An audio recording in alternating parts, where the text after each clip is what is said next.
Hi, Jeremy Cordeaux in the Court of Public Opinion.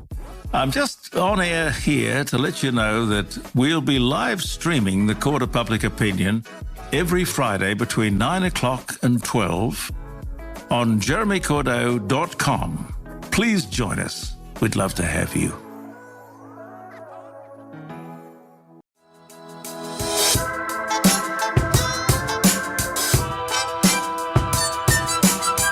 Talking About Marketing is a podcast for business owners and leaders, produced by my dad, Steve Davis, and his colleague at Talked About Marketing, David Olney, in which they explore marketing through the lens of their own 4 Ps: person, principles, problems, and perspicacity. Yes, you heard that correctly. Apart from their love of words, they really love helping people. So they hope this podcast will become a trusted companion on your journey in business. David Olney, we both have coffee, don't we? Virtual pink. Virtual pink. And I've got my espresso. I'm Steve Davis. Thank you for joining us for this new episode of Talking About Marketing. The theme is why answer people's questions. Inbound versus outbound. David? I just like thinking about why answer people's questions because I've spent so much of my life being that little kid who never shut up and said, why? And then I spent 19 years encouraging students to ask why. So to me, it's the most natural thing in the world. Whereas here's me, I was just laying a trap when you answered me asking that question. I was just going to sit back and bask in my cleverness. Well, you can do that anyway. You'll have a great time. All right, let's get underway. Our 4 Ps. Number 1, person. The aim of life is self-development. To realise one's nature perfectly. That is what each of us is here for. Oscar Wilde.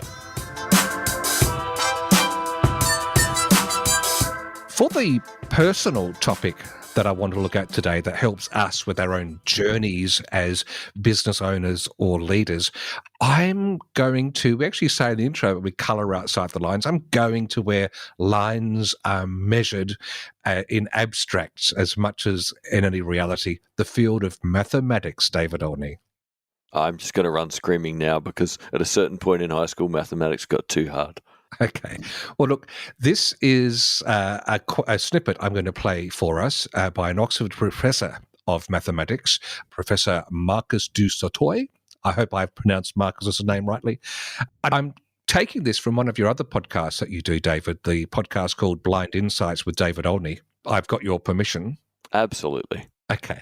So Marcus had written a book called Thinking Better, The Art of the Shortcut. And as I was listening, there was one bit in his interview that made me think of all the business people I've had in front of me when running workshops, and in particular my social media workshops, because little fun fact, I ran the first ever social media marketing workshops in South Australia. Full stop. That was in late 2005. So I've been on this whole journey. And a lot of the early ones were very practical. People would bring their computers, their laptops, their iPads, whatever they had, and we would learn how to tweet and to create a Facebook post and use tools like Hootsuite, etc.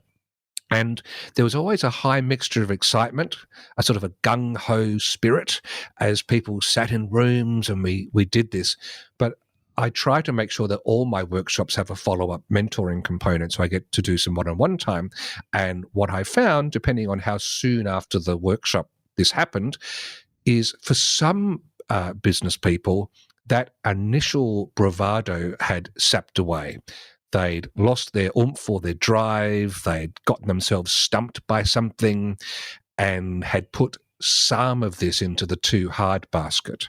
You might have had experiences like this with your students at uni, David. Very often with students, the too hard basket was when they couldn't see the reason for going forward. So it was less a technical problem normally, more than a so what problem. Oh, well, that brings into this snippet. So let's set this up. So he's got this book, The Art of the Shortcut, etc. And I thought this was relevant. He just had this reflection about knowing that something you're about to do is going to get hard in the immediate future, which can allow us to set ourselves up for that and be prepared, as well as making some decisions about what we're going to do going forward. Let's have a listen. You can't avoid hard work often in learning the shortcuts. I think, David, you said that, that, it requires some effort to learn these skills, but once you've got them, they then become just amazing new tools to be able to do things much quicker. And it actually relates to an important distinction that I try to make in the book, which is I'm not trying to, I was a lazy teenager. I didn't like doing work, but actually as an adult, I really love my work. I love spending my time doing my subject. And I made this distinction, which Aristotle made, between two different sorts of work. I mean, David, you maybe correct me if I've got this wrong as a philosopher, but the idea of praxis and proesis, work which you love doing for the sake of doing the work, and the work which is just about attaining a goal. So for me, these shortcuts are meant to be a powerful way of getting to your goal, if that's all you're interested in. But if you actually just love the work you're doing, then you don't want a shortcut. I talked to Robert McFarlane, who's a climber. He said, well, I could take a shortcut to the top of the mountain. I could take a helicopter, just drop me off. But that completely defeats the object. I want to spend time battling nature and taking several days to get the top of the mountain. So to me, the key point I want to take from that quote or snippet from Marcus is directly applicable to you the next time you're preparing to go to a workshop or to learn something new, especially with social tools, but not just. I mean, there's a whole lot of AI, artificial intelligence tools. There's a lot of online services you can buy, switch to the cloud. And a lot of marketing around these emphasizes this will be so easy. This is going to change your life. But I think the learnings from Marcus's point and just real life, our long-term exposure to seeing these cycles back and forth, is that we should always be prepared to understand that hard work will be involved in anything new, and there will be a call upon us to apply ourselves to provide some discipline and, as David alluded to just before we heard the snippet, have that vision about how we're going to use them, what part they're going to play in our businesses or organizations. And the second point, before I get a comment from you, David, is I think that distinction he made between praxis and proesis. So praxis, doing activities that were good, enjoyable to do in their own sake. And I've got to confess, when I think about blogging, I love the art of putting a blog together. I encourage almost all of my clients to blog, and I see that not all of them share that same thought. They're more at the proesis end, which is I just want to get this job done. I want to see it completed, and that's okay, especially if we know that it's an important job to be done. So that was a takeaway for me that I just thought, from a mindset perspective, gets any of us. I'm not just talking to you as our listener, but to myself as we encounter something new. I think if we're ready to know there'll be some turbulence, we're going to have a better chance of seeing it through to the other side of the clouds. My first response to that is, for me, I often think in terms of means and ends. If I'm only doing something to get a particular end, then the whole journey is just going to feel like, why am I doing this? Oh, because of the end. Why am I doing this? Oh, because of the end. And that is not a very rewarding sensation. So for me, the sooner I can realize that something may have a good endpoint, but also if I can get some joy or some learning or a different experience out of the process of working on it, that is infinitely more rewarding if you can get something out of the process and the endpoint. So where possible, just reflect if you can find a way to engage more in the moment of the things you are doing, because it makes spending time at least more bearable, most likely far more enjoyable. I love this because I've come at it from the other end, and you sort of reversed engineered some joy, finding those ways of joy in the process. And I think whatever gets us to have a resilient buoyancy as we do these things, we will be better off for it, because remaining static possibly isn't a recipe for great success or progress. In physics, it's called entropy, and entropy ends up with a cold, dark universe. Our 4 Ps. Number 2, principles. You can never be overdressed or overeducated. Oscar Wilde.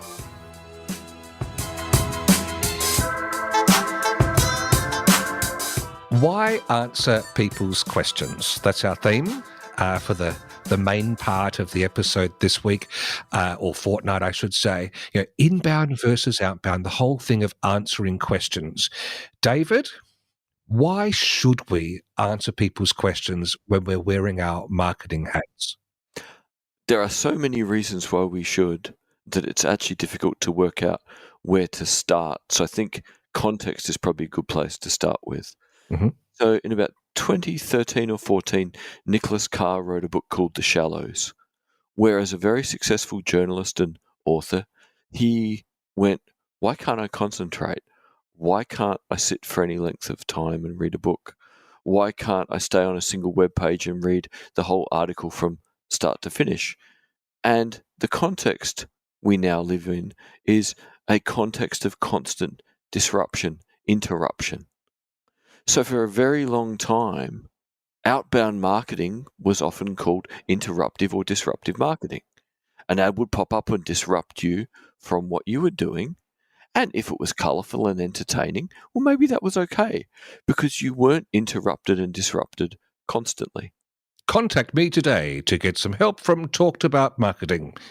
Is that an example of what you're talking about, David? Well, thankfully that was helpful, but still, it's a good example. If it had been, hi, do you want to buy Woof dog food?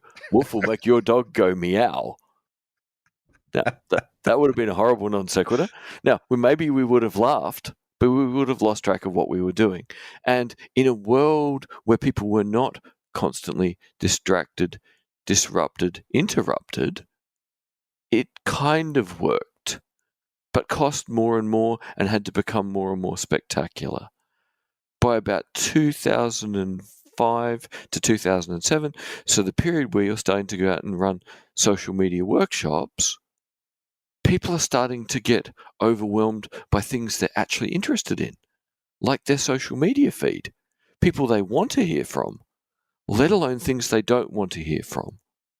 So at this point, the realization kicks in with some very smart marketing people that if you actually give people answers to their questions about things they're concerned about or things they want to achieve that are their dreams, they want to know how to get there, if you give them that information, they will consume it, they will build a relationship with you, they will trust you, they will purchase from you, and they will be your greatest advocates because they feel like you treated them with respect. And that in a world where interruption is just everywhere all the time, treating people with respect and giving them the answers they want changes perceptions and outcomes really dramatically.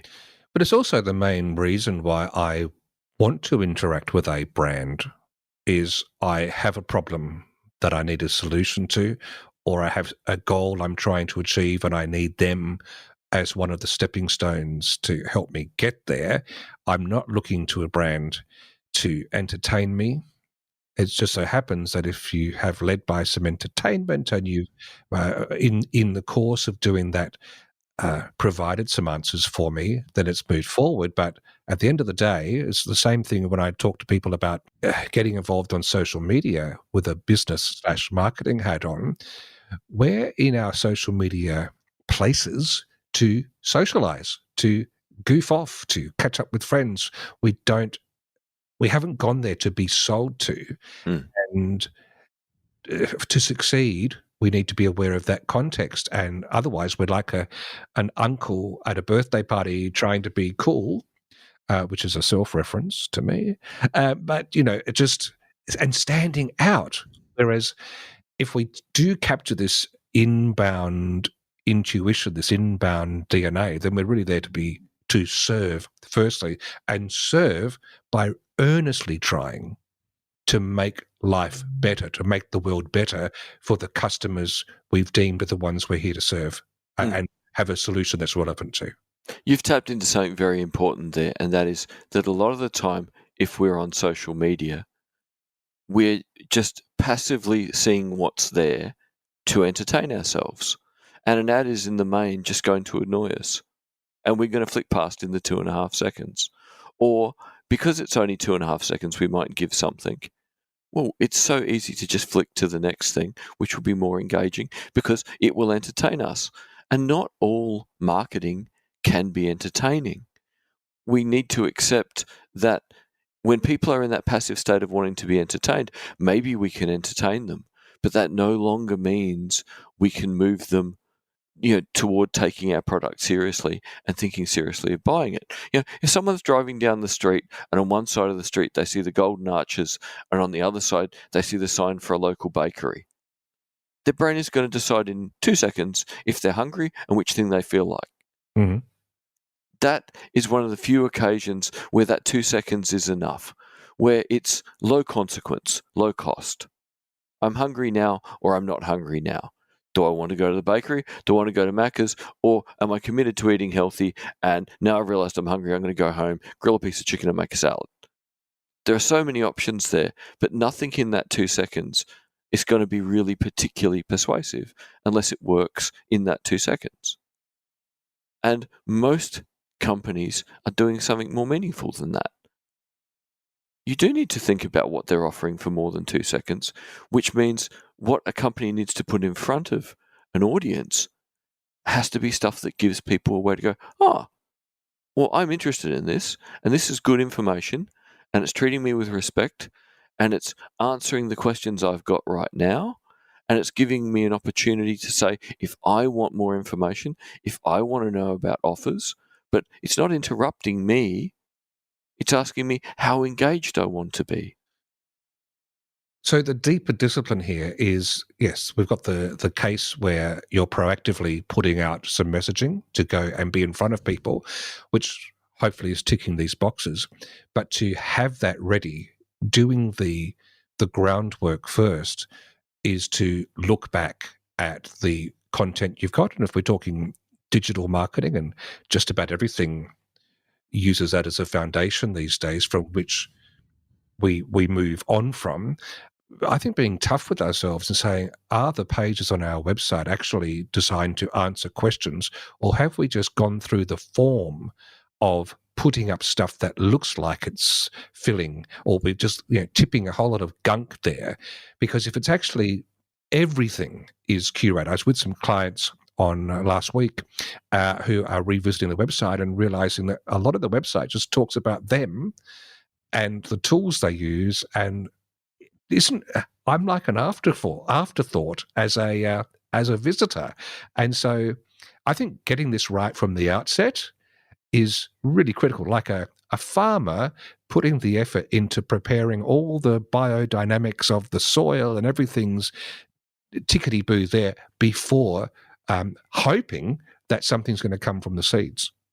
I think what we could say about so many websites that were designed without inbound in mind is so many websites are the ultimate explanation of, if you got a job with this company, what are the people like? What are the tools like? Broadly, what do they do if you're an industry insider? But for the client who wants to buy the product or service, most websites are really bad.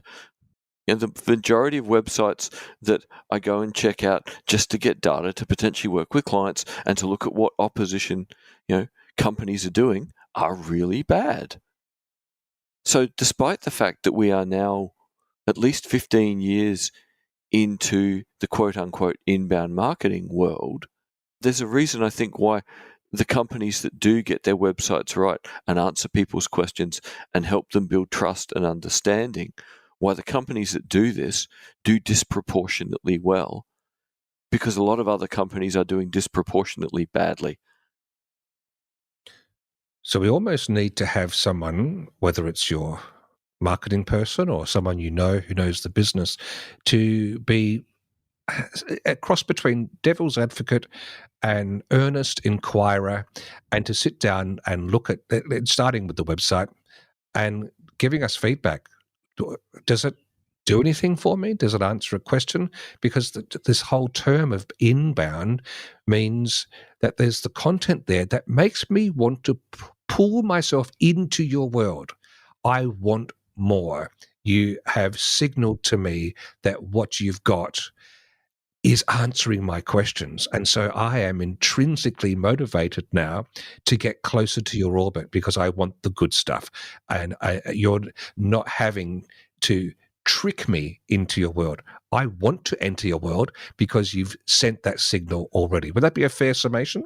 That is a fair summation, and a good way to understand this is to think in terms of something like, Barbara Minto's pyramid principle for communication, where Barbara Minto was the first woman to become a partner at McKinsey, so huge consulting firm, and she realized that so often when they were working on a problem or working out how to explain something to someone, they didn't have a consistent methodology.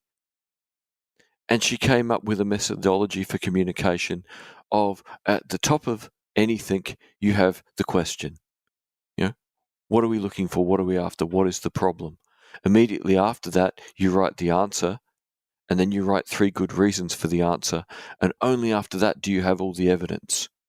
But you give people, first and foremost, the question that this page or document is about, the answer to the question stated in a single sentence, and then 3 good reasons why it is the answer and why the easiest thing to do is just go with it, and here's all the research to back it up.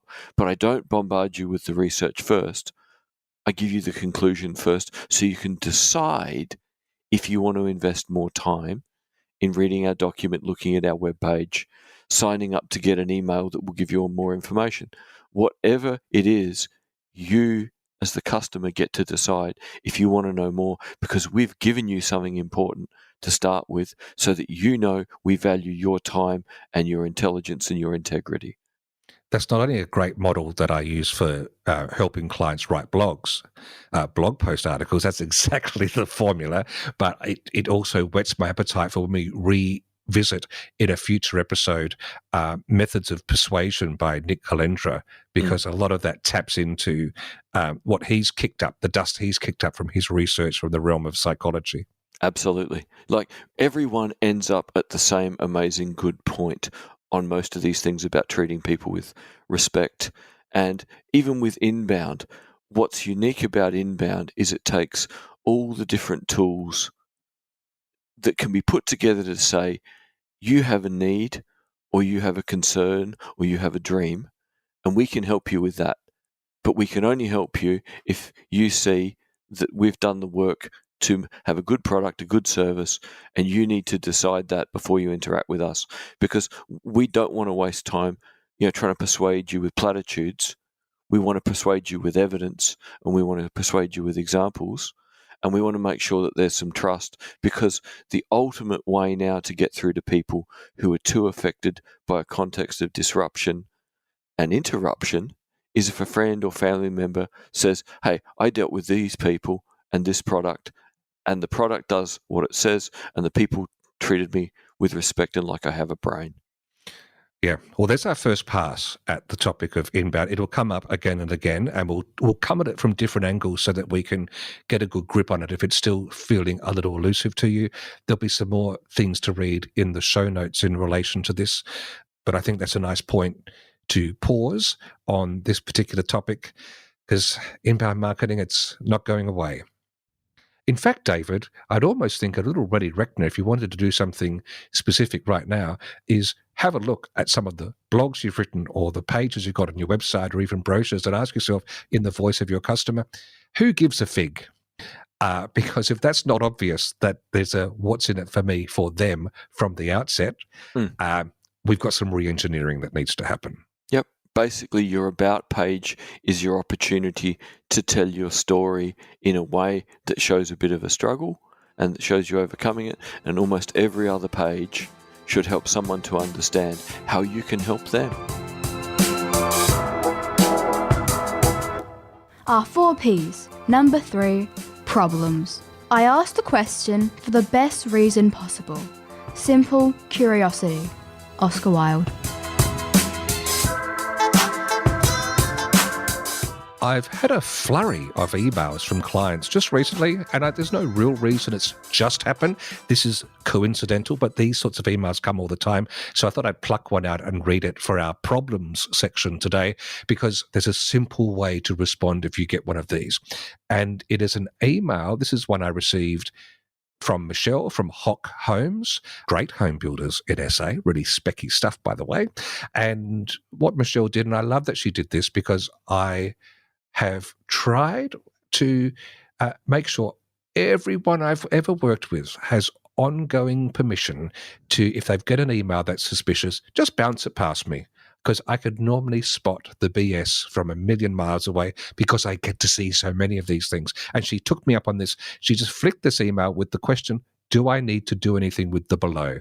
And what was below was, what are the things that make my blood maybe not boil, but just simmer unhappily, David? Are these systemic emails that come from cPanel? Now, cPanel is a bit of infrastructure, a bit of software that many web hosts use to hold our websites, especially WordPress websites, and it's wonderful.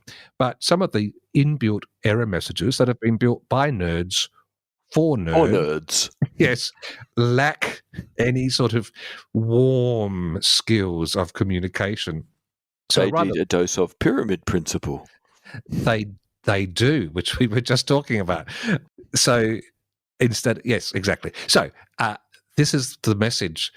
Auto SSL has renewed hockhomes.com.au's domain validated SSL certificate, but it lacks 8 of the website's domains. And in big red, horrible stuff that reminds me, I'm going to show my age here. I grew up watching a show called Lost in Space, and really bad science fiction. And this robot would always go, warning, warning, warning, Steve Davis. That's right. And it's just, and so if you're a business person or you're in a role in an organization, this is not what you do all the time. It can knock you for a 6. You can think, oh no, I've lost my security certificate. You haven't. So 2 things. Firstly, to understand that for many businesses, they rely on these beautiful certificates that are automatically regenerated every month by their web host, and it normally just goes tickety-boo. However, if for some reason there is a milliseconds gap between the closing of the old certificate and the regeneration of the new, these error messages get triggered. I mean, they could be redundant a moment after they've been sent, but they're still going to sit in the inbox and cause anxiety. And so the biggest thing you can do if you get anything screaming about your SSL, your security certificate, the thing that makes your website have HTTPS instead of HTTP, is to go to the website, open up a browser, have a look at your website.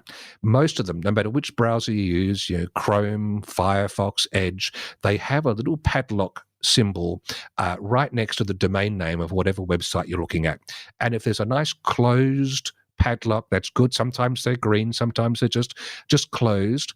That's what we want. It means there's a nice, safe, secure connection. However, if it's broken, it's open, or it itself is red, then you actually know there is something amiss with your security certificate, and you do need to talk to either your webmaster, your trusted advisor, whoever it might be, because they can typically be remedied very quickly, and you do not want a broken SSL status, because most browsers these days, if you have got a faulty security certificate or none, will warn users away from your site.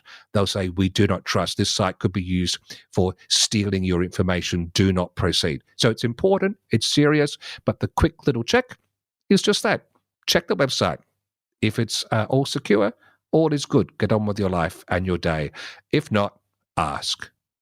And nerdy nerds who create those emails, even if it's only a millisecond that the SSL is not good, why don't you send a follow-up email that now says it's good again? Our 4 Ps.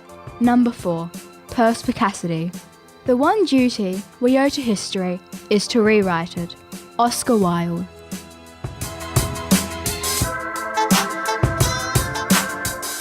time for our final segment of the episode. This is where we look at perspicacity. Isn't that a great word, David? It's awesome. It makes me want to tap dance in the rain. Which all good words should, by the way. So this is where we look at something from our past to see if it can sharpen our thinking today. And we're going to take you back to a very famous, it's now a case study where Dave Carroll, a musician, was from Canada, was hopping onto a plane to go and perform a gig and looked down on the tarmac, and the United Airlines cargo handlers were throwing his guitar through the air at each other. And sure enough, when he got to the other end, it was broken. Got absolutely no help or support from anyone at United. They didn't care. And so he created a song called United Breaks Guitars. Let's have a listen to a little snippet, and we'll put the full video on the show notes. The band and I exchanged a look, best described as terror, at the action on the tarmac, and knowing whose projectiles these would be. So before I left Chicago, I alerted 3 employees who showed complete indifference towards me.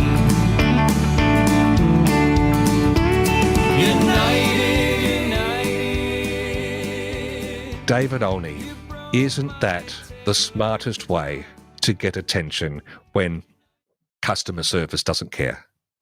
It was an outstanding thing to do when you figure it was so many years ago to think, okay, I'm going to go home, write a song, make a video, and upload this to YouTube, and make sure that what went up was such an engaging piece of content that it had the power to literally humiliate a major airline.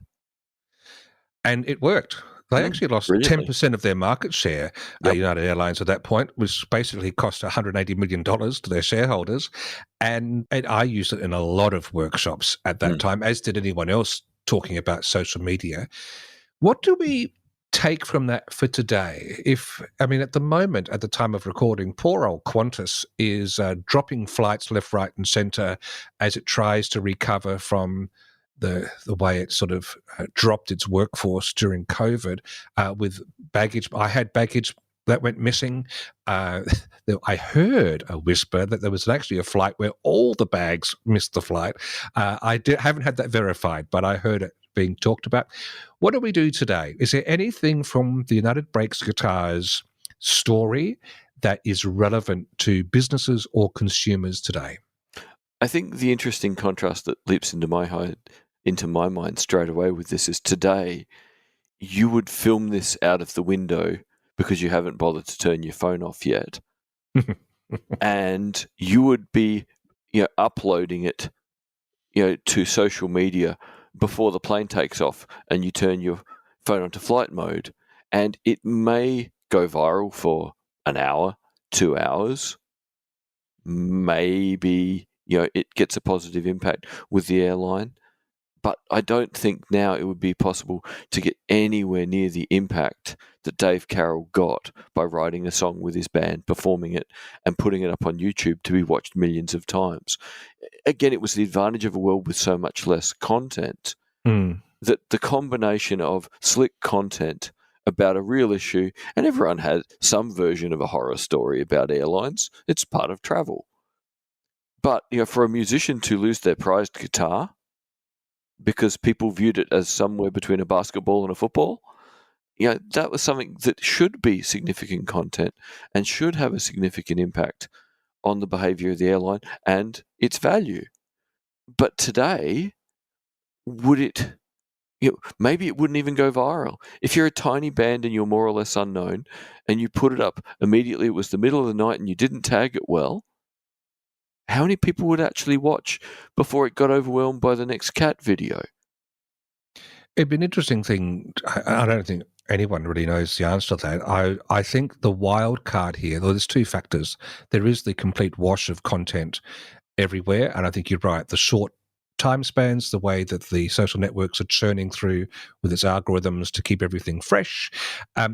But a well-written song could actually I think, still take root, at least in a small niche community. And if that happens to be the community that someone connected to the business causing the issue is part of, it still could get listened to, because we are living in that era, aren't we, David, of not so much buyer beware, but seller beware, because being able to leave reviews does sting. Sometimes, obviously, it's abused, but it does sting and does get messages through. And I think the trick here would be to take the video out the plain window, to then put that up, to go home and write the song, to then put the song up on YouTube with the link to the real video, and to then, in the comment section, ask everyone who's had a problem with the same airline to please add their comment and, where possible, their photo. So if you structured it right now to integrate, you could probably still get a big impact. But you can't just hope the system would work anymore. Viral's not going to happen on its own anymore. Viral now needs to be structured, would be my take. I'd love it if you asked people to contribute their stories and you kept adding verses to the song that were making use of new material that everyone then has ownership in, who's been chipped in. Well, then you start building a core group around you that has a vested interest in this going crazy. Yeah, the United Breaks the World playlist. Yes. 27 YouTube clips of the same band, with little bits, say 30 seconds of footage of everyone discovering something means a lot to them is broken, or that their bag that was meant to end up in Alabama has ended up in Turkey. Yes, which is lovely, because I haven't been to Turkey for many, many years, and maybe the safest thing is to actually travel in your bags. Or not. Well, there you go. I don't think I even want to comment on that, because that could be a very long trip if you end up in Turkey. Well, it could be. United Breaks Guitars. The main takeout for today is we can't just rinse and repeat. We have to be mindful of the new context in which things are happening. But it doesn't mean we throw the baby out with the bathwater either. No, have a better content plan and work out how you're going to get other people engaged. Make it clear what you're trying to achieve and how you would like them to engage with you to get a better outcome. People still care. They're just overwhelmed by the amount of stuff and need a little bit more guidance. And I should have reworded that to say, don't throw the guitar out with the guitar case. That's all for this episode. I hope you found some useful, helpful things. We'd love to hear from you too. So flick your questions to us, your comments to podcast@talkedaboutmarketing.com. Love to hear from you. David Olney, thank you again. Thank you very much, Steve Davis, and thank you, listeners. Thank you for listening to Talking About Marketing. If you enjoyed it, please leave a rating or a review in your favourite podcast app. And if you found it helpful, please share it with others. Steve and David always welcome your comments and questions, so send them to podcast@talkedaboutmarketing.com. And finally, the last word to Oscar Wilde. There's only one thing worse than being talked about, and that's not being talked about.